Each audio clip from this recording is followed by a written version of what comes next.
Hi, Jessica. Welcome to the Art Biz. Thank you so much for having me I'm here. so glad that you're here. And I'm pretty sure that we have Laura Petrovich Cheney to thank for this because she Yep. saw that I featured your artwork on the blog and she said, you should have her on the podcast. Thank you, Laura. Thank you, Laura. And she's been on the podcast too. So, yeah, good friends, my good Massachusetts friends. Great. Yeah. So you have had quite a varied journey to this point. Give us some background. Well, gosh, I grew up in the arts. My mother is an artist, my father was a writer. And so I that was sort of the world that I always grew up in and was always involved in. So I did go to art school for college. I went to Rhode Island School of Design. Um, and what was great about RISD is obviously I was able to work on my photography. I was a photography major, graduated with a fine art photography bachelor's. But they also had a really great setup where you could do internships. So I was able to work on my craft and my art making, but also start to think about, gosh, how am I going to be a professional in the arts? How am I going to live as a photographer and as an artist? So what was wonderful is as far back as then, I was able to test out different parts of the photography industry, and see what I liked and see what I didn't like. And I then worked in Italy as a photographer for a year right after college, and then went to graduate school Can, in upstate can New I York for can I photography. interrupt for just a second? The internships, you said test out the various areas of photography. Like, Yeah. give us just an example of a few areas. Oh, it was wonderful. It was wonderful. I worked in something that doesn't exist anymore, a photography stock agency. So now, of course, there's stock photography online. This was a gigantic room full of filing cabinets, and the filing cabinets were full of slides. And so an order came in from somebody, and you had to frantically look through all the slides to find possibilities of things they might use. So Yeah, so it was I actually worked in a slide library in graduate school in art history. So yeah, we remember those 35 millimeter slides. It was wonderful. It was called Photonica. It was one of the top agencies at the time.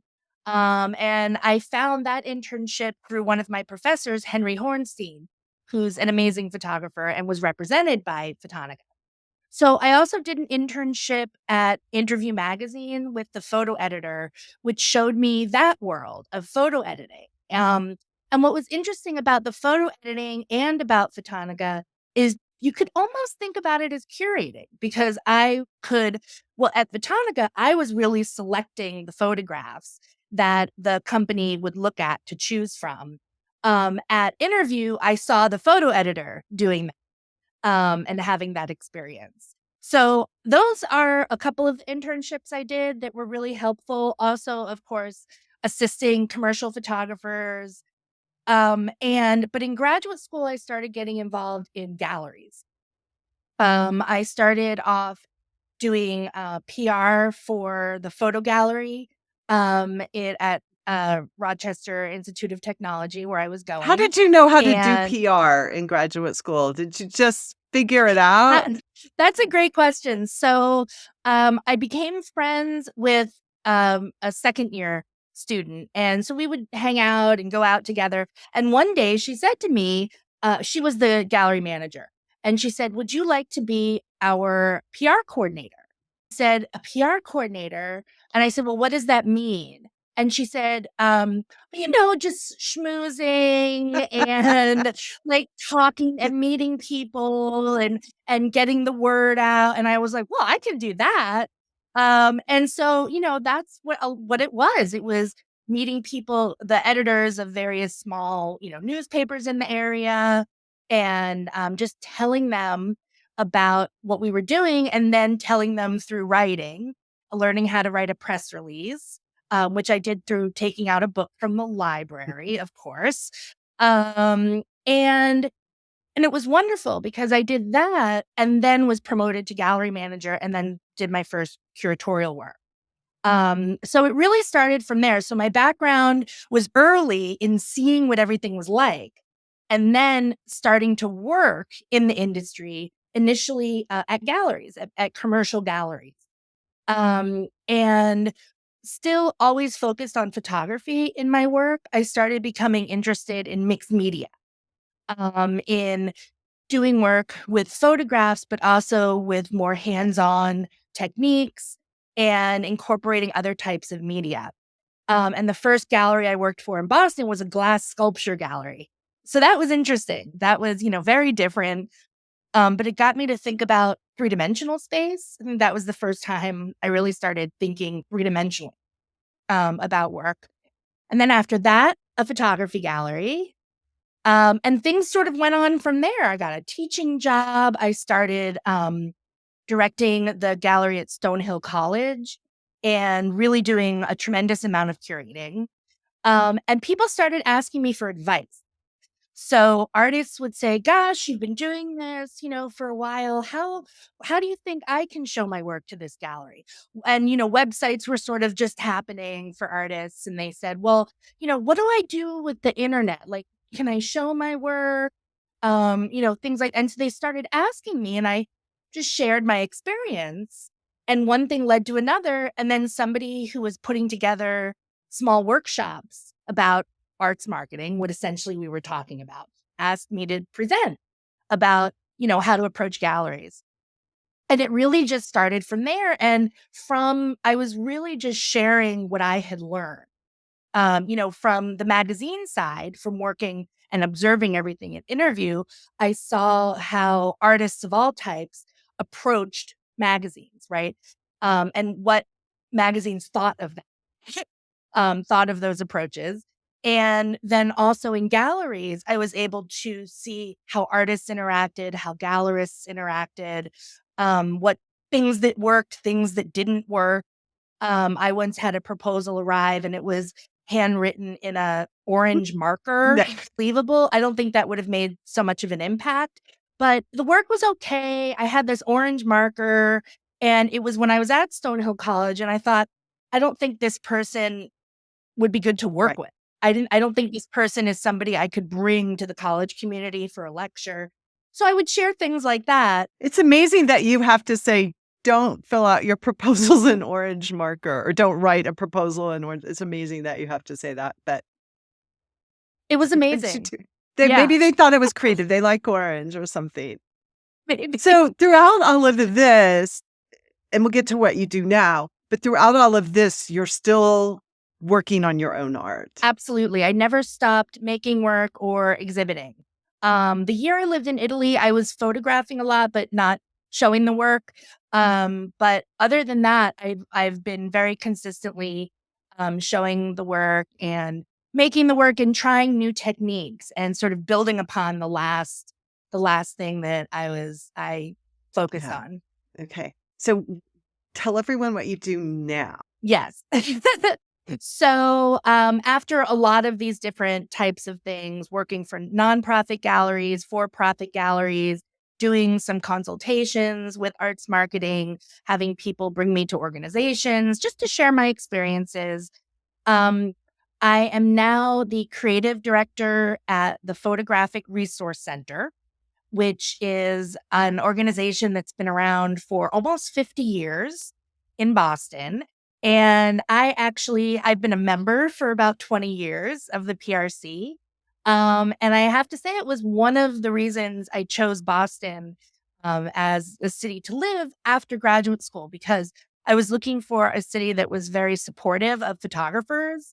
And at the time, where the PRC was physically located, there was a major photography school right there. There was a major camera store and a store that sold materials, and lots of opportunities for photographers in the city. And so that was, part of what it was. And it's great now that I'm there. So I do curating at the PRC. I also develop programming, and I produce lectures and workshops. I work with a lot of artists, which is Yeah. wonderful. Of course, they're all photographic artists, image makers. But another thing I do another hat that I wear is I do teach workshops on arts marketing. And I teach those workshops to all different types of visual and like I think of as maker artists as opposed to performing artists per se. And I do workshops consistently through a great organization called Assets for Artists. It's through Mass MoCA in North Adams, Massachusetts. And I do workshops for other arts organizations in the area, artist associations, Yeah. things like that. And then I also do consulting. I also do artists want to meet one on one to focus more on more narrow Yeah. focuses of where they want to go with their art Yeah. career. Yeah. I don't know how you have time for all of that. I just do the latter and can't imagine also curating a space and making my work as well. Well, there's so much overlap that it's all under the same umbrella, right? It's Yeah. all the same language. It all interrelates, and I think it just feeds me creatively. And one thing I do really affects other things. For a quick example, I was asked to jury an online exhibition for a magazine called Analog Forever. So it's a magazine that champions photography using analog methods, not digital necessarily. So I juried this online exhibition, and then now next in November, it is November. In coming up, we have that exhibition I'm bringing to the in-person gallery at the Photographic Resource Center. So I'm able to have that to bridge one experience with another, and bring the online exhibition to Boston, which is so exciting. I just got an email from one of the exhibitors who's in the UK and wants to talk about framing and how she should, present her work here. And so it'll be a really exciting Yeah. opportunity. So I love doing that, bringing all the parts together. That sounds great. You're able to leverage what you do in one area in another, and there's no clear boundaries between each one. It's just life. It's just Yeah, work. Okay. yeah. So you have so much, a huge, varied background, as we've established, and you've been teaching arts marketing for so long that we could go any number of directions. But when you and I talked, you wanted to talk about artists' websites. Yes, yes, Why do you do. want to talk about Um, artists' websites? because they are important. And I think a lot of artists now more than ever think their Instagram feed is their website. They think that just being on social media is enough to share their work with people. And so if they have a website, it's very out of date. It's it looks very old. It's hard to navigate. And they don't think it's necessary, again, because they don't think they need it. But the truth is, and this is what I really try to get through to artists, social media is the teaser.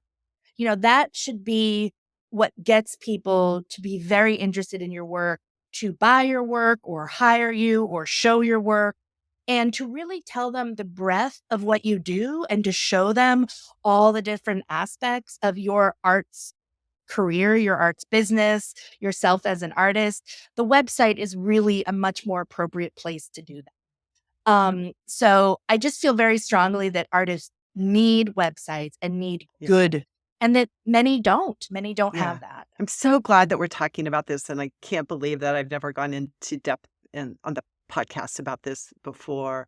But I think of the the website as your portfolio. It's something that it's your space to control. You cannot control Yeah. Instagram. You can't control what people see, Yep. what it looks like on their Yep. screen or whatever, but you can control your website. And this, You control the yeah, narrative.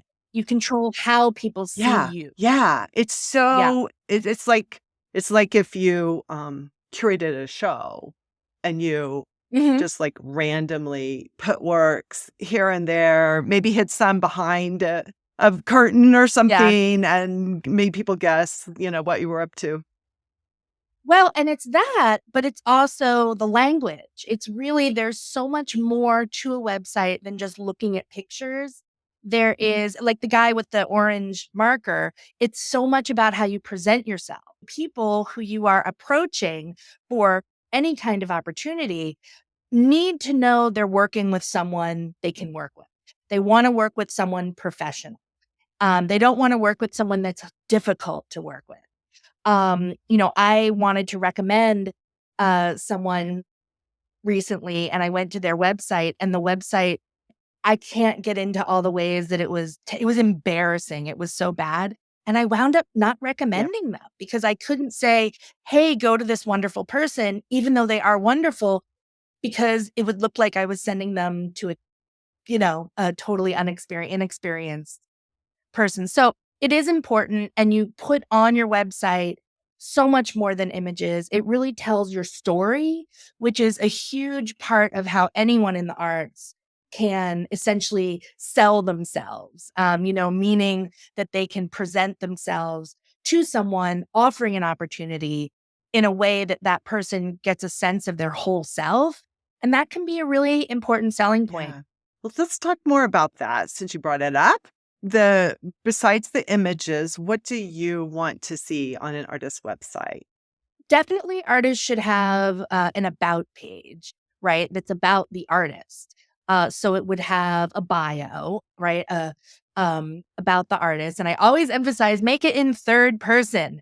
Make it Jane Smith is a sculptor who works with blah, blah, blah. And the reason for that, and again, I've experienced this as someone who does marketing and does press relations.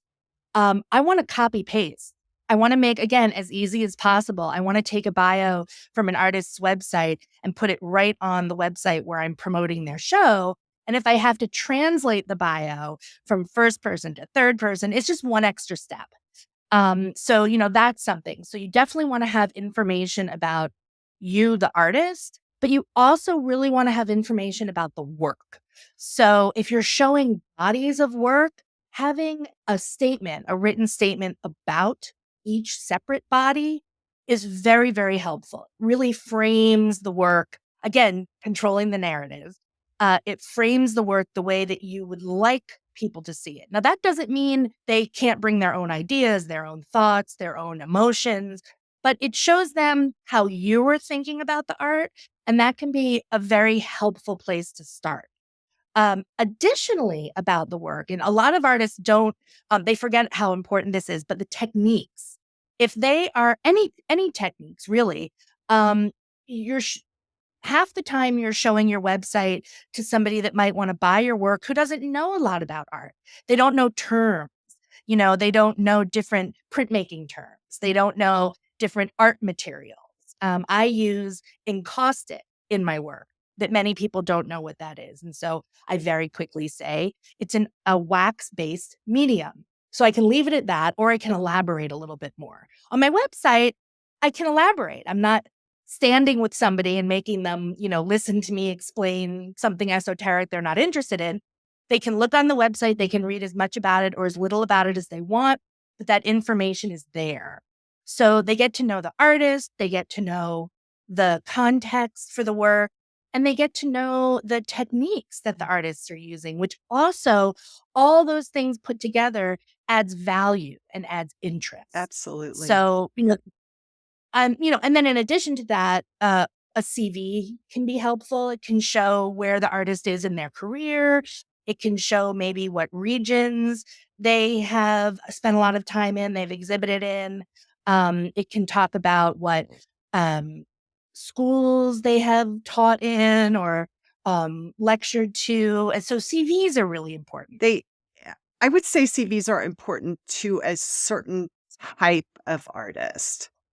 I I think CVs are really boring for certain artists, and there are artists, though, that I'll look at their CV, but there's some that I just know they're not gonna have an interesting CV, and they're selling well, or they're making their income by teaching or something. I mean, if you're teaching, you should have a teaching CV.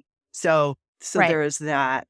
But, Well, if you don't need to look at the CV, no. then don't. But for things like if I'm having an emerging artist show, I want to make sure it really is an emerging artist.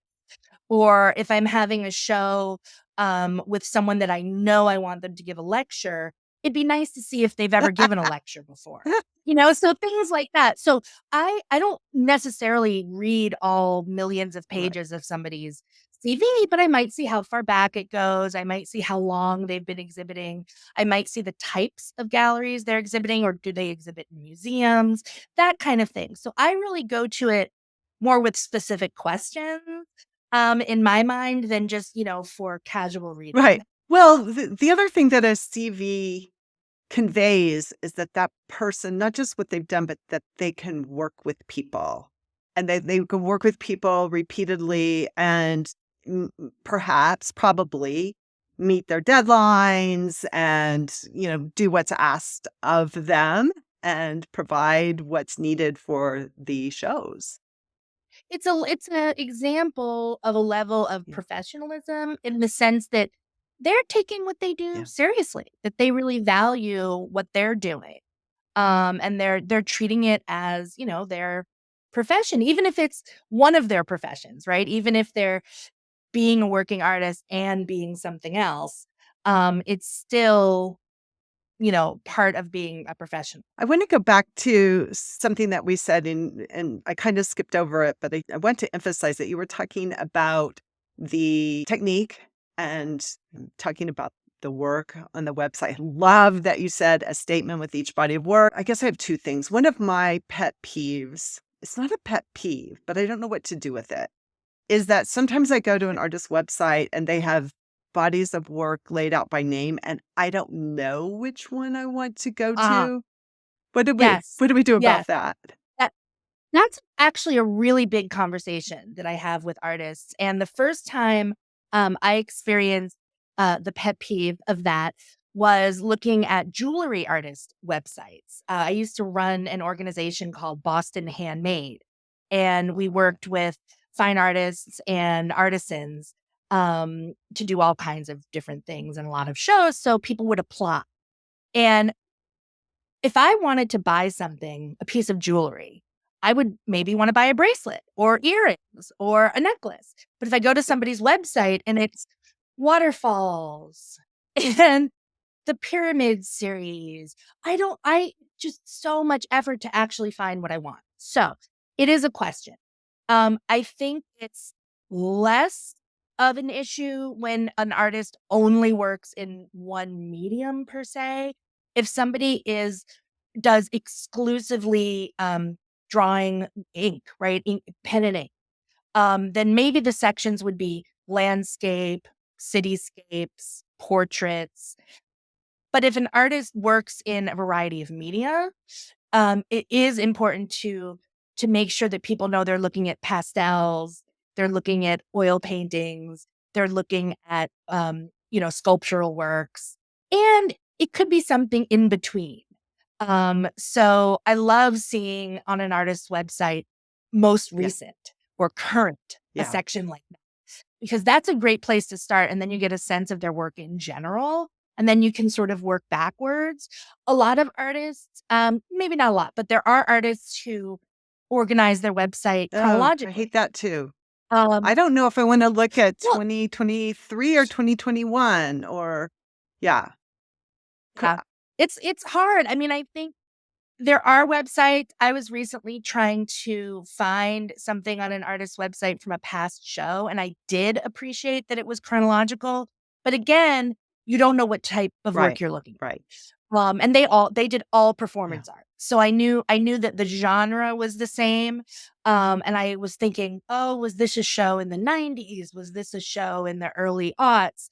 And so that was how I was finding it. But it's very tricky, and I think it's very specific to the yeah, artist, how you organize your site. The most important thing of organizing, though, is making sure there are the least number of yes. clicks where the person viewing your site, where they wanna go. Now, of course, you don't know where they wanna go, right? But you have to think of yourself, "What are the least amount of clicks to any specific part of my site?" That if you do go into, the Earth Balance series, right? That you don't know what that is. You have to go in there, then you have to go here, then you have to go to find, the type of Yeah. painting that you're looking for. So, that's something to really I help. think also we forget that we can organize the site in multiple ways. So I Mhm. know jewelry artists who organize them by series and then again by earrings and bracelets and necklaces and so forth. And if you don't want to do that, here's a thought: use Pinterest and just say, make a board. Like, these are all my works that are predominantly purple. These are all my works Mm, that are larger than this size. And you could mhm. link to those from your website from within. And that's a great, I mean, I I really think artists need to think more about going back on Pinterest because it's a search engine. It's such a powerful search engine.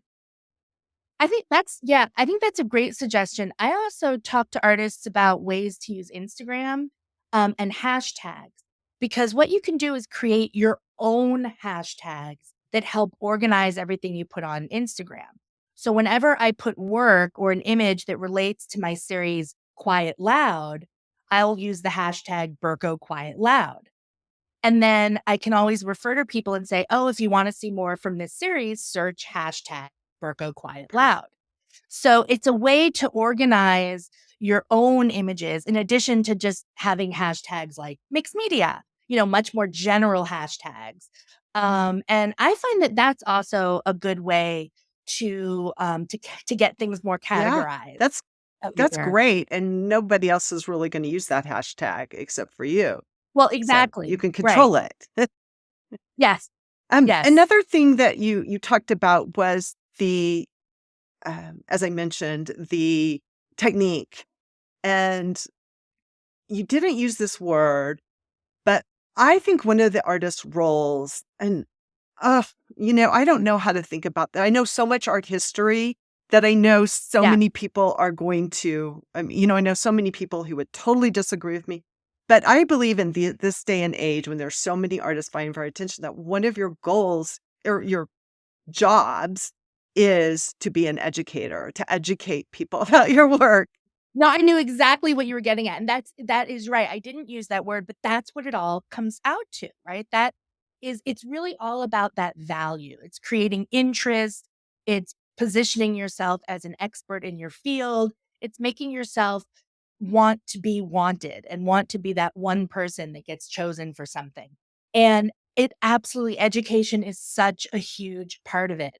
There's always the people that look at art and say, my 3-year-old could do that. Or why is that, costing this amount of money? Why should that cost this amount of money?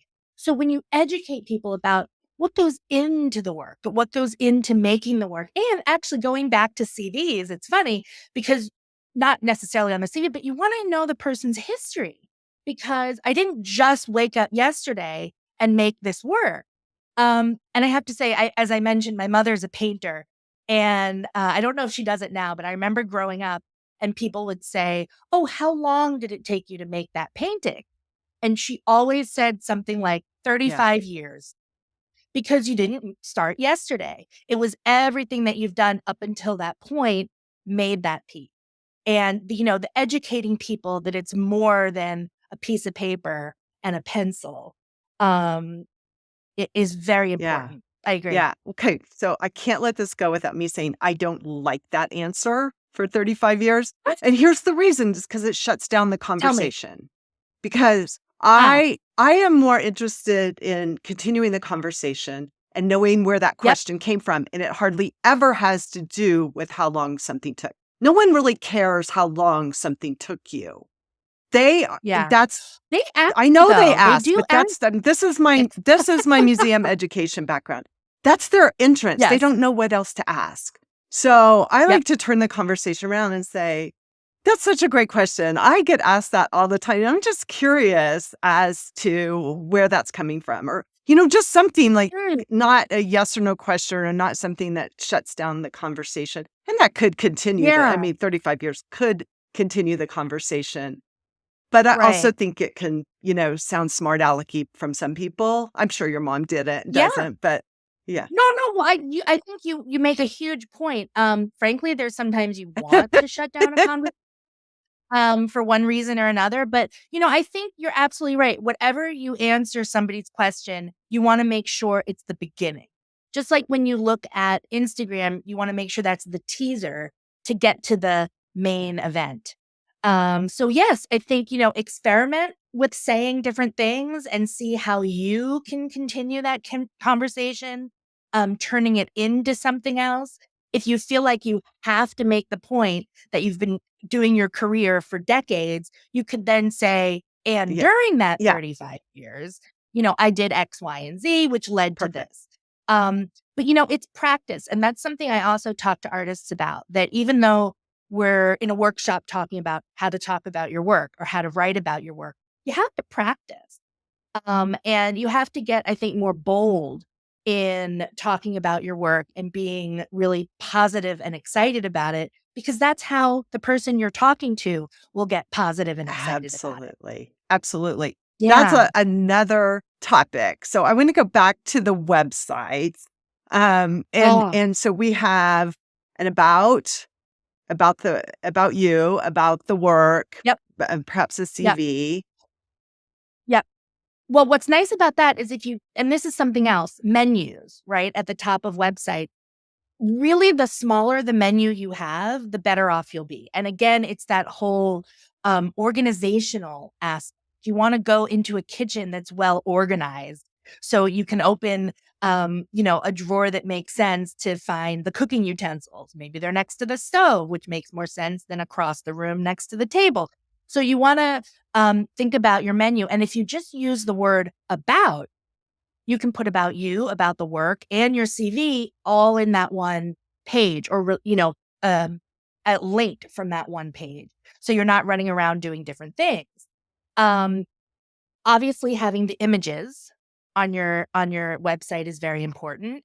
You could have a section called portfolio, which then from that section could go to your sculpture and your painting and your drawing, or be organized in some other way with a pull down menu.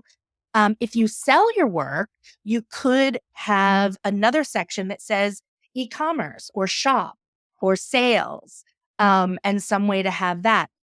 One word that I always tell artists, please don't use this word when you want to say it's my portfolio.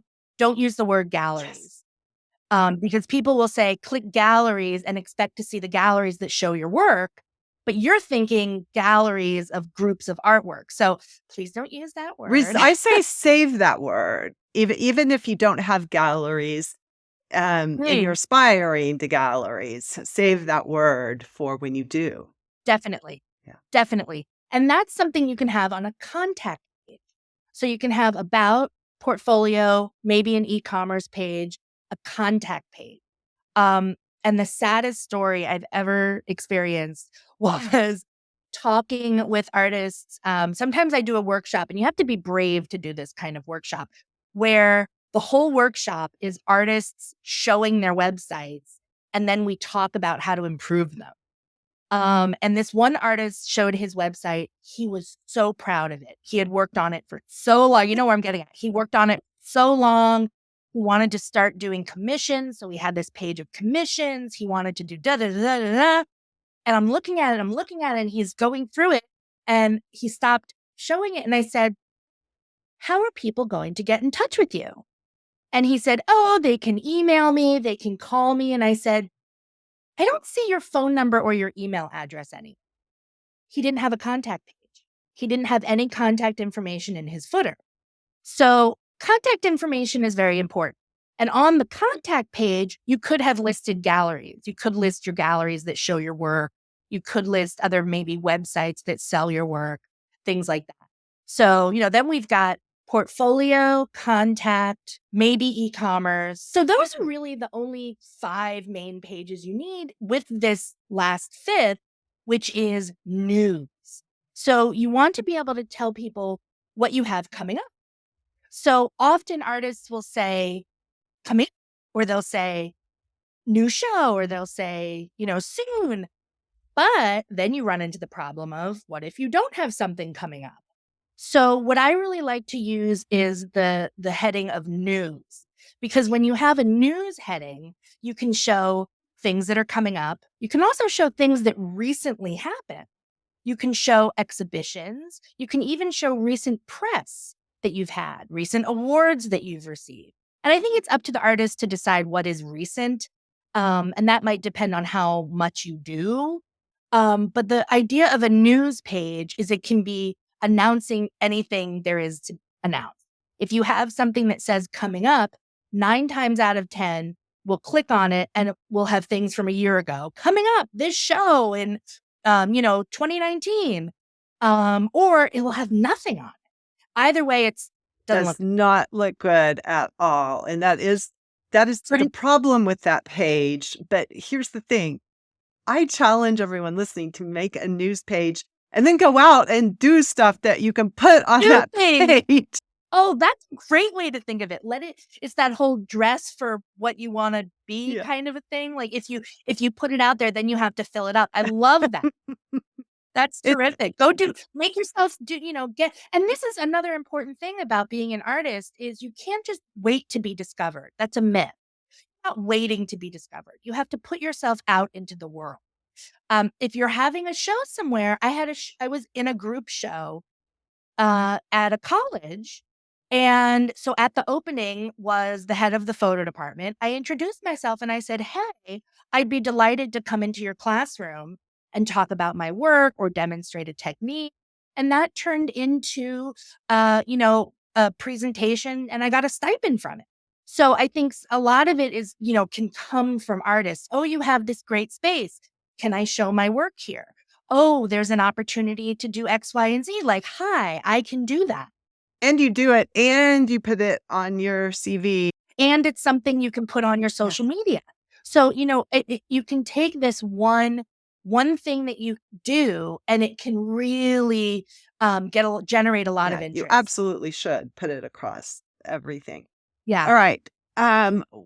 What else? Is there anything that you'd like to see when we're talking 2D versus 3D? Uh, yes. I think if first of all, photographing art is hard. Photographing art Photographing well is hard. well, photographing art well is very, very important. And I do tell artists there are absolutely ways that you can photograph your own art well, but if you can't, it helps to hire someone. I really encourage, supporting photographers that photograph other people's work. It makes a difference. It's worth the money. Um, it really you have to be able to show not just what the work looks like from 10 feet away, from 3 feet away. It's the textures that might be important, the buildup of the surface, the types of materials, the types of found material. You really need to see the three-dimensionality of it. And a lot of that might have to do with raking light, with light coming from the sides to pick up the subtleties. And if you're doing any work that is any semblance of three-dimensional video, the best thing that you can do for yourself is video around the piece and then also showing the work in an environment, because then you really get a sense of the scale. Scale is so important. There's a wonderful artist that I always use her website when I talk about scale, because her page where there's isolated images of her if her work is sort of in the middle of 2D and 3D. And you look at the works on the page and they feel kind of small. And then she has images on her website of the work in gallery settings. The work is massive. And nobody would know that it was massive unless they saw it in a room where in her photograph there's a bench, or you have someone looking at the work. So, and I think with sculptural work, that's even more important, because you could photograph all sides of it, and you should, but it's more of understanding how the piece functions in space. Yeah, absolutely. I get it. Do I always say also about photographs is ask someone else their opinion, because Oh, you know what the work looks like. You love it, you're proud of it, and the photo you see in the photograph things that aren't there. Yeah. Absolutely. And, I also tell artists it's important to show people anything you're going to put on your website, writing, especially because what looks clear to you might not be understandable by someone else. And when you're looking at photos or you're looking at writing, I also encourage people to show it to artists and non Yes. artists and see what people outside of the industry think about. As far outside as you can get, like your great uncle Bobby, get him to look at it and see if he understands what you're talking about. And so that I think that can be really helpful. Is there anything that when you go to an artist's website makes you gasp in horror? Uh, so many things. I think if you're planning to redo a site or you're planning to start a new site, best thing you can do is look at other artist websites. And how do you find those to look? You can go to commercial gallery sites. Sometimes they have links to artist websites. You can go to artist association websites that have links to websites. Maybe you can look at art publications online that have links to artist websites. And you want to look at other sites and say to yourself, what is good about this site? What is helpful and strong about this site and what is not? And then you can use those kinds of examples to figure out what you're doing for your site. And also, that's a great way to figure out trends. It used to be a real trend in photography, especially to have black backgrounds for everything, or gray backgrounds. But that's not the norm, and really, it doesn't make the work look at its best. So now websites are generally clean. They generally have lighter backgrounds or white backgrounds. So, I think backgrounds are important. Fonts are important. Or I should say, lack of fonts are important. um, it should be, the website should be organized as streamlined and simply as possible, but also in the graphic design of it, in the design elements, it should be as simple as possible. It should be easy to read physically and not jump around with different kinds of fonts or too many Colors. colors. Yes.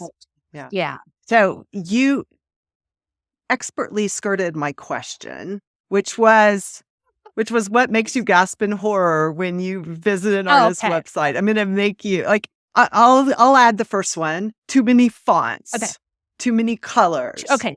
Can I say more than a couple of Yes. things? The gasping? Okay.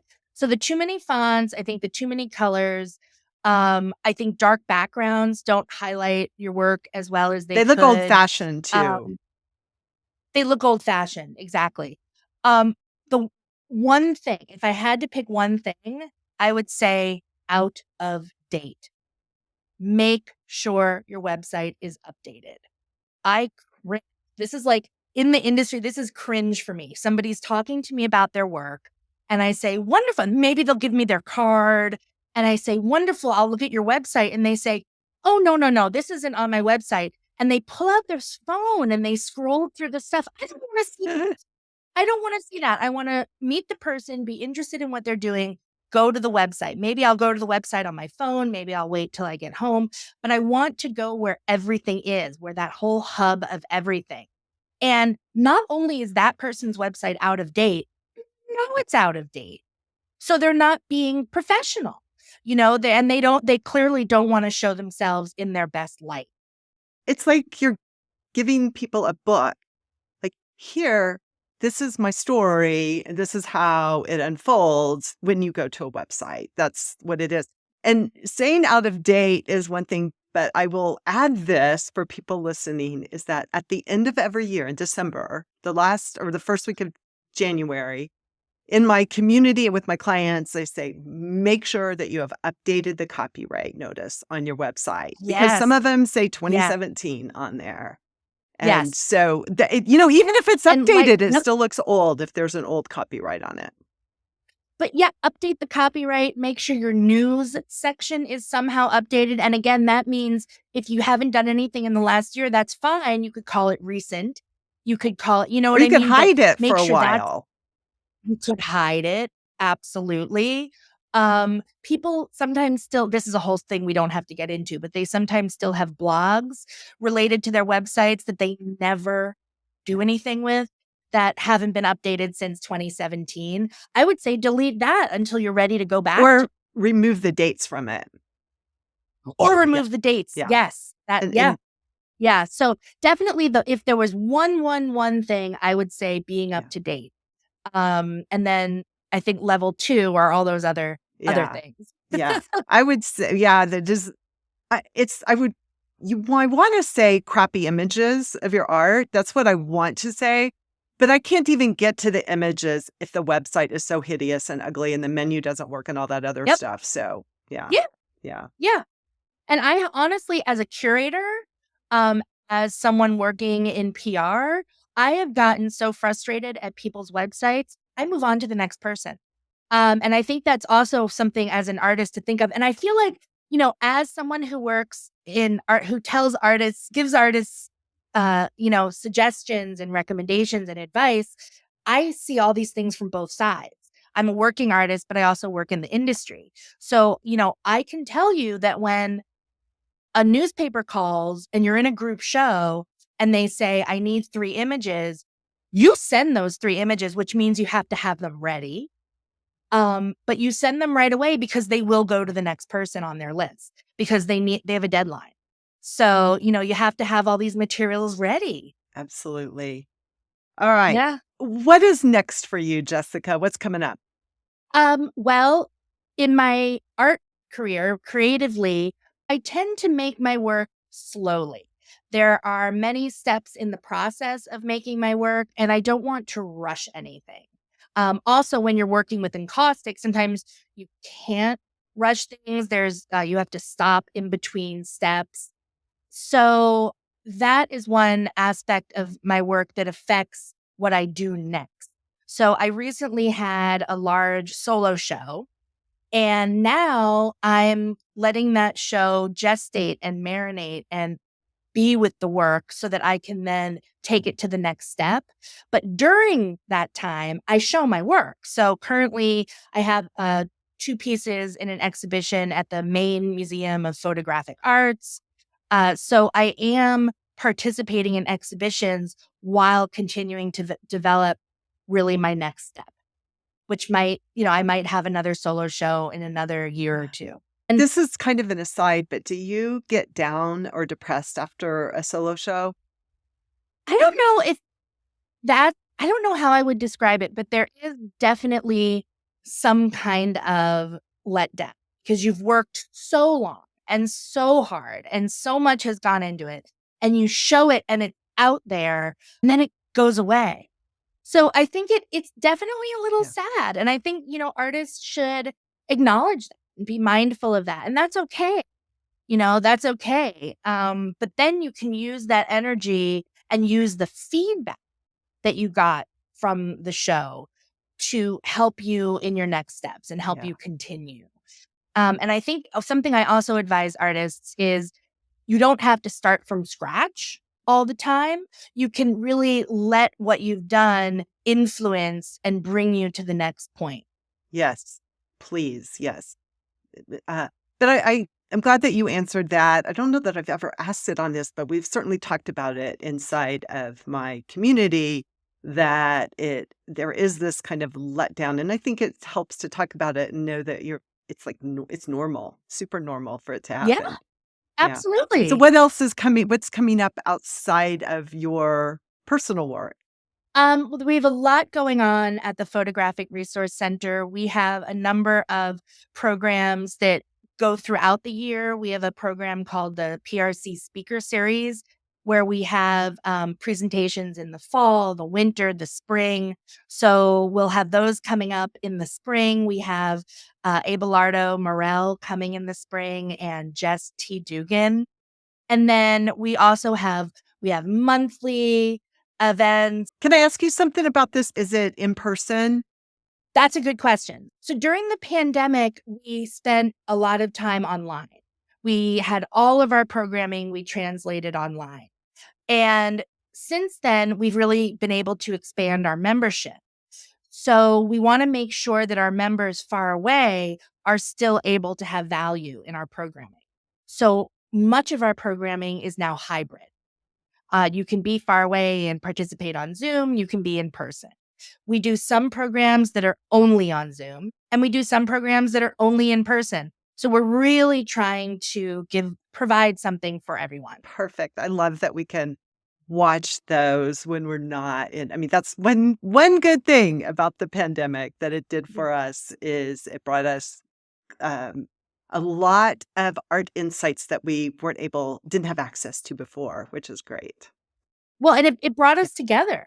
Jessica, thank you so much. I know a lot of artists are going to benefit from this conversation. Again, I can't believe we haven't gone into depth about websites before, but you are Mm. singing my song when it comes to artist websites. I'm so glad that we agreed on everything, and I look forward to sharing this. Where can people find you? You can find me and all the different things I do on my website, which which is my name, jessicaburko.com. I'm also active on Instagram and Twitter at Jessica Burko. Great. Thank you so much.